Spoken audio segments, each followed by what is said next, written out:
নমস্কাৰ welcome to this video. আজি ভিডিওত আমি এটা অতি গুৰুত্বপূৰ্ণ বিষয় আলোচনা কৰিবলৈ ওলাইছো। বিষয়টো হ'ল যে সৰকাৰি বিদ্যালয় নে ব্যক্তিগত খণ্ডৰ বিদ্যালয়। অভিভাৱকসকলে নিজৰ ল'ৰা ছোৱালীক সৰকাৰি বিদ্যালয়লৈ পঠিয়াব নে ব্যক্তিগত বিদ্যালয়লৈ পঠিয়াব। এতিয়া কথা হ'ল যে কোনজন অভিভাৱকে নিবিচাৰে যে নিজৰ ল'ৰাক বা ছোৱালীক ভাল এখন বিদ্যালয়লৈ পঠিয়াব আৰু যাতে ল'ৰাজন বা ছোৱালীজনীয়ে ভাল শিক্ষা লাভ কৰে, ভৱিষ্যতে ভাল নাগৰিক এজন হ'ব পাৰে, নিজৰ ভাল প্ৰফেশ্যনেল এজন হ'ব পাৰে। গতিকে সেইখিনি কথাকে আজি ভিডিঅ'ত আমি আলোচনা কৰিবলৈ ওলাইছোঁ। কিন্তু এইখিনিতে আৰু এটা প্ৰশ্ন সুধিব বিচাৰিছোঁ। এতিয়া ধৰক ভাল বিদ্যালয় বুলি কৈছোঁ, আৰু ভাল বিদ্যালয়, আৰু যদি ভাল বিদ্যালয় বুলি কোৱা হয় আজিৰ তাৰিখত আপুনি চৰকাৰী খণ্ডৰ বিদ্যালয়সমূহক ভাল বুলি ক'ব নে বেচৰকাৰী বা প্ৰাইভেট ছেক্টৰৰ বিদ্যালয়সমূহক ভাল বুলি ক'ব? আৰু ইয়াৰ ডাইৰেক্ট উত্তৰ হ'ল যে প্ৰাইভেট বা বেচৰকাৰী খণ্ডৰ বিদ্যালয়বিলাককহে ভাল বুলি ক'ব। আৰু যিসকল ধৰক চহকী বা সামৰ্থ্যৱান মাক দেউতাক, তেওঁলোকে নিশ্চয় নিজৰ ল'ৰা ছোৱালীক প্ৰাইভেট বা ব্যক্তিগত খণ্ডৰ বিদ্যালয়লৈকেহে পঠিয়াব। চৰকাৰী বিদ্যালয়ত খুব অতি নগণ্যহে কিছু সামৰ্থ্যৱান পিতৃ মাতৃয়ে নিজৰ ল'ৰা ছোৱালীক চৰকাৰী বিদ্যালয়লৈ পঠিয়ায় আজিৰ তাৰিখত, কিন্তু বেছিভাগে ব্যক্তিগত খণ্ডৰ বিদ্যালয়লৈ পঢ়িবলৈ পঠিয়ায়। এতিয়া কথা হ'ল যে কি কাৰণে এনেকুৱা হৈছে? চৰকাৰী বিদ্যালয়সমূহ বিফল হৈছে নেকি, বা ব্যক্তিগত খণ্ডৰ বিদ্যালয়বিলাক আজিকালি যথেষ্ট ব্যয়বহুল হৈছে? একোখন ব্যক্তিগত খণ্ডৰ বিদ্যালয়ত ভাল বা আগশাৰীৰ যদি ব্যক্তিগত খণ্ডৰ বিদ্যালয়ৰ কথা মই কওঁ, লাখৰ ওপৰত বা লাখৰ হিচাপত এডমিশ্যন ফিজ দিব লাগে ছাত্ৰ বা ছাত্ৰীক ভৰ্তি কৰিবলৈ হ'লে। কিয় তেনেকুৱা হ'বলৈ পাইছে? আৰু আজিৰ ভিডিঅ' আমি দুটা ভাগত ভাগ কৰিম। প্ৰথমটো হ'ল চৰকাৰী বিদ্যালয়সমূহৰ সমস্যা কি, আৰু ব্যক্তিগত বা বেচৰকাৰী খণ্ডৰ বিদ্যালয়সমূহ ইমান ব্যয়বহুল কিয়। প্ৰথমতে আলোচনা কৰিছোঁ যে চৰকাৰী বিদ্যালয়সমূহৰ সমস্যা কি। চাওক, এতিয়া চৰকাৰী বিদ্যালয় সমগ্ৰ ৰাজ্যতে আছে। চহৰত, নগৰত, গাঁও বা অতি পিছপৰা অঞ্চলতো চৰকাৰী খণ্ডৰ বিদ্যালয়সমূহ আছে। চৰকাৰী খণ্ডৰ বিদ্যালয়সমূহৰ যিটো প্ৰথম সমস্যা সেইটো হ'ল পুৰ ইনফ্ৰাষ্ট্ৰাকচাৰ, যি আন্তঃগাঁথনি, সেই আন্তঃগাঁথনি অৱস্থা বেয়া। বহুতো চৰকাৰী বিদ্যালয়ত যথেষ্ট বেয়া আন্তঃগাঁথনি, ধৰক ভাল ক্লাছৰুম নাই। ক্লাছৰুমত দেখিব যে ইলেক্ট্ৰিচিটি নাই, কাৰেণ্ট নাই, আৰু কেতিয়াবা এনেকুৱা দেখা যায় যে 2-3টা ক্লাছৰ ষ্টুডেণ্ট একেখন ক্লাছতে বহি আছে।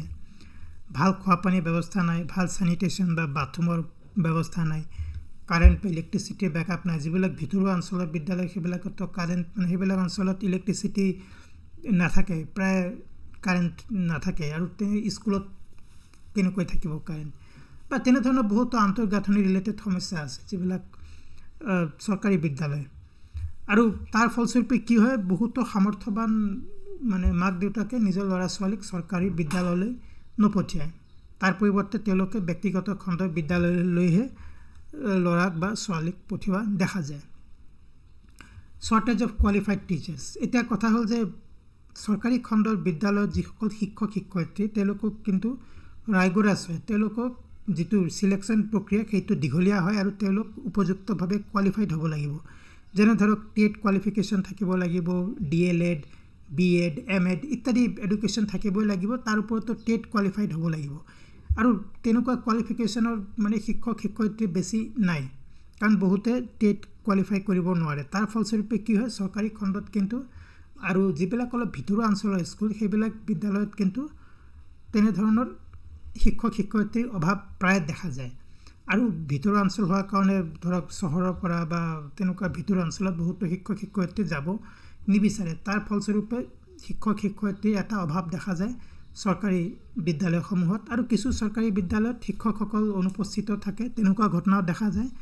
শিক্ষক শিক্ষয়িত্ৰীসকল ৰেগুলাৰলি নাযায়, তাৰ ফলস্বৰূপে কি হয়, পাঠদান প্ৰক্ৰিয়া ব্যাহত হয়, আৰু সেইকাৰণে চৰকাৰী বিদ্যালয়বিলাক প্ৰায় পিছুৱাই যোৱা দেখা যায়। লেক অফ একাউণ্টেবিলিটি, দায়িত্ববোধ কম থাকে চৰকাৰী বিদ্যালয়বিলাকত। যিসকল চৰকাৰী বিদ্যালয়ৰ শিক্ষক বা কৰ্মচাৰী, তেওঁলোক যিহেতু চৰকাৰী কৰ্মচাৰী, অলপ হ'লেও তেওঁলোকৰ গা হেলা দিয়ে বিদ্যালয় প্ৰশাসনৰ ক্ষেত্ৰত, বা কোনো ক্ষেত্ৰত কৰাপশ্যনো দেখিবলৈ পোৱা যায়। আৰু তাৰ ফলস্বৰূপে চৰকাৰী বিদ্যালয়সমূহৰ যি মেনেজমেণ্ট ব্যৱস্থাপনা সেয়া দুৰ্বল হোৱা দেখা যায়, আৰু একাউণ্টেবিলিটি নাথাকে, লাইবিলিটিও কম, দায়িত্ববোধ বা তেনেকুৱা ধৰণৰ কথাবিলাক চৰকাৰী বিদ্যালয়ৰ এডমিনিষ্ট্ৰেশ্যন বা প্ৰশাসনত কম হোৱা দেখা যায়। তাৰ ফলস্বৰূপে কিন্তু সমগ্ৰ বিদ্যালয়খনেই ভুগিব লগা হয়। মিডিয়াম অফ ইনষ্ট্ৰাকশ্যন কিছু পৰিমাণে হ'লেও জগৰীয়া। যিবিলাক অসম চৰকাৰৰ যিবিলাক চৰকাৰী বিদ্যালয় তাত অসমীয়া মাধ্যমতে পঢ়োৱা হয় বা জাগা বিশেষকৈ বড়ো বা মিচিং বা বেংগলী, হিন্দী ইত্যাদি ভাষাতো পঢ়োৱা হয়। আৰু আজিৰ যি যুগ, আজিৰ যি আমাৰ গ্ল'বেলাইজেশ্যনৰ যুগত বহুতো সামৰ্থ্যৱান মাক দেউতাকে বিচাৰে যে ল'ৰা বা ছোৱালীয়ে ইংৰাজী মাধ্যমৰ বিদ্যালয়ত পঢ়ক, প্ৰাইভেট বিদ্যালয়ত পঢ়ক, বা আজিৰ জব মাৰ্কেট, সেই জব মাৰ্কেটত নিজকে যদি যোগ্য কৰিব লাগে তেনে ক্ষেত্ৰত ইংৰাজী ভাষাৰ কিন্তু গুৰুত্ব আছে আজিৰ তাৰিখত।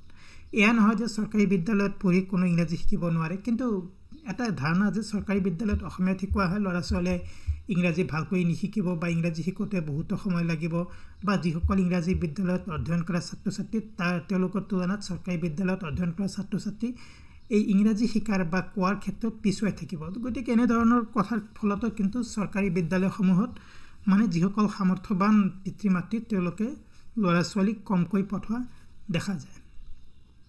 আমি আলোচনা কৰিলোঁ চৰকাৰী বিদ্যালয়ৰ সমস্যাসমূহ কি কি। এতিয়া কথা হ'ল যে ব্যক্তিগত খণ্ডৰ বিদ্যালয়সমূহ ইমান এক্সপেঞ্চিভ কিয়? মই কৈছোঁৱে যে গুৱাহাটীৰ নিচিনা চহৰত যিবিলাক আগশাৰীৰ ব্যক্তিগত খণ্ডৰ বিদ্যালয়, তাত যিবিলাক প্ৰাইমাৰী বা যিবিলাক স্কুলত এডমিশ্যন হয়, এডমিশ্যন হোৱাৰ প্ৰচেছতে বহুত কেইবা লাখ টকাও খৰচ হয়। আৰু বহুতো মাক দেউতাকে নোৱাৰে সেইখিনি, খুব চহকী হ'লে, ধনী হ'লে বা তেনেকুৱা ভাল আধ্যৱন্ত ঘৰৰ ল'ৰা ছোৱালীহে সেইবিলাক বিদ্যালয়ত পঢ়িবলৈ পায়। গতিকে নিশ্চয় প্ৰাইভেট এডুকেশ্যন বা প্ৰাইভেট স্কুলৰ শিক্ষা চৰকাৰী বিদ্যালয়ৰ শিক্ষাতকৈ এক্সপেঞ্চিভ হ'ব, ব্যয়বহুল হ'ব। কি কাৰণে হ'ব?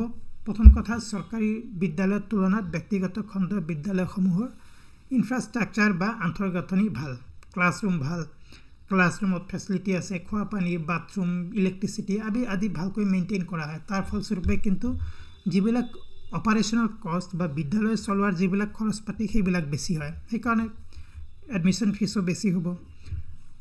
ইনফ্ৰাষ্ট্ৰাকচাৰ ভাল কোৱা হৈছে যে নতুন ক্লাছৰুম বনোৱা হয় বা ফেচিলিটিজ বনোৱা হয়, প্ৰেয়াৰ হল বনোৱা হয় ইত্যাদি বিভিন্ন কাৰণত, খেল ধেমালিৰ গ্ৰাউণ্ড বনোৱা হয়, বাস্কেটবল গ্ৰাউণ্ড থাকে, ফুটবল গ্ৰাউণ্ড ইত্যাদি বিভিন্ন কাৰণত, লাইব্ৰেৰীও ভাল থাকে, কম্পিউটাৰ লেবৰেটৰীও থাকে। তাৰ ফলস্বৰূপে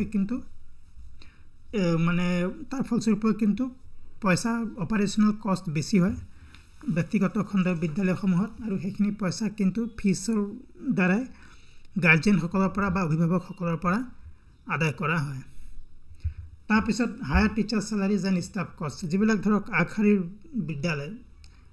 বিদ্যালয়সমূহত কিন্তু যিসকল শিক্ষক শিক্ষয়িত্ৰী তেওঁলোকক কিন্তু বেছিকৈ দৰমহা দিবলগীয়া হয়। এতিয়া চব প্ৰাইভেট বিদ্যালয়ত শিক্ষক শিক্ষয়িত্ৰীৰ দৰমহা সিমান ভাল নহয়, যিবিলাক আগশাৰীৰ কথা কোৱা হৈছে। তাৰ ফলস্বৰূপে কিন্তু যথেষ্ট পৰিমাণৰ টকাৰ প্ৰয়োজন হয়। এই বিদ্যালয়ৰ শিক্ষক শিক্ষয়িত্ৰী হওক বা এডমিনিষ্ট্ৰেটিভ ষ্টাফ হওক, বিদ্যালয়ৰ ছিকিউৰিটি হওক, হাউচকিপিং হওক, তেওঁলোকৰ দৰমহাৰ কাৰণে বা তেওঁলোকৰ খৰচৰ কাৰণে কিন্তু যথেষ্ট পৰিমাণৰ ফিজ অভিভাৱকসকলৰ পৰা আদায় লোৱা হয়। Technology integration and digital learning, আজিকালি ক্লাছৰুমবিলাক স্মাৰ্ট হৈ আছে। ক্লাছৰুমসমূহত কম্পিউটাৰ ইউজ কৰা হয়, ডিজিটেল বৰ্ড ইউজ কৰা হয়, স্মাৰ্ট বৰ্ড ইউজ কৰা হয়, টেবলেট, লেপটপ ইত্যাদি ইউজ কৰা হয়। আৰ্টিফিচিয়েল ইণ্টেলিজেন্সো এতিয়া দিনত আহি গৈছে, AI, ইণ্টাৰনেটৰ কষ্ট, ছফ্টৱেৰৰ কষ্ট ইত্যাদি বিভিন্ন কাৰণত টিউশ্যন ফিজ ইত্যাদিও বেছি হোৱা দেখা যায়। গতিকে এতিয়া যেতিয়া ইমান ভাল ফেচিলিটি দি থকা হয় ছাত্ৰ ছাত্ৰীসকলক, গতিকে সেইখন বিদ্যালয়ত পঢ়িবলৈ হ'লে বেছি পৰিমাণে ফিজো দিব লাগিব অভিভাৱকসকলে। সেইটো এটা কাৰণ যে আজিৰ যি প্ৰযুক্তিবিদ্যাৰ যুগ, সেই প্ৰযুক্তিৰ সৈতে খাপ খুৱাই চলিবলৈ হ'লে ব্যক্তিগত খণ্ডৰ বিদ্যালয়সমূহতো যথেষ্ট পৰিমাণৰ ইনভেষ্ট কৰিব লগা হয়, আৰু সেই ইনভেষ্টমেণ্টৰ পইচা কিন্তু গাৰ্জেনসকলৰ পৰা লোৱা হয়। সেইকাৰণে ফিজো বেছি হোৱা দেখা যায়। হাই ডিমাণ্ড ফৰ কোৱালিটি এডুকেশ্যন, এতিয়া গুণগত শিক্ষা, কোৱালিটি এডুকেশ্যন, চৰকাৰী বিদ্যালয়সমূহৰ কি কি সমস্যা আলোচনা কৰা হ'ল। এতিয়া যিহেতু ইমান সমস্যা, গতিকে বহুতো যিসকল সামৰ্থ্যৱান বা যিসকল কেপেবল গাৰ্জিয়ানছ তেওঁলোকে কিন্তু ল'ৰা ছোৱালী চৰকাৰী বিদ্যালয়লৈ পঠিয়াব নিবিচাৰে।